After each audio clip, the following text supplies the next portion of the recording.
This is a terrible one as well. 1 out of 10 students are subjected to some form of educator sexual misconduct between the years of kindergarten and 12th grade. Those are shocking statistics. Check it out.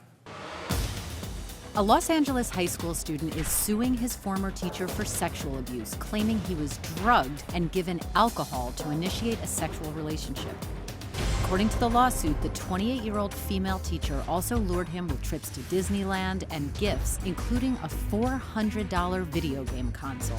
The teacher was sentenced to 4 years in prison after pleading no contest to multiple felony and misdemeanor charges, including sexual intercourse with a minor. Wow. Whoa. Yeah. Ariva.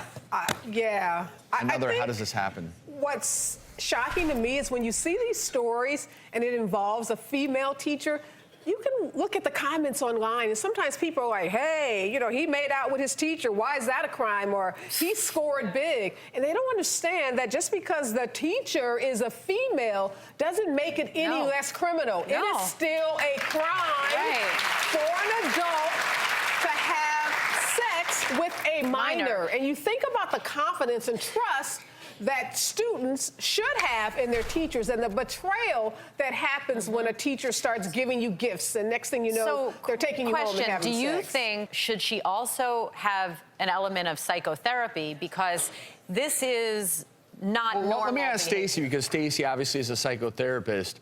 There are some psychological issues here when a 28-year-old teacher is buying gifts for a 15-year-old, having inner relations, whatever you want to call it, right? I mean, that's 100% of the time there is a psychological problem. And part of what I see happening is a lot of these kids, they don't even see that it's going on. They don't think that their teacher is doing anything wrong.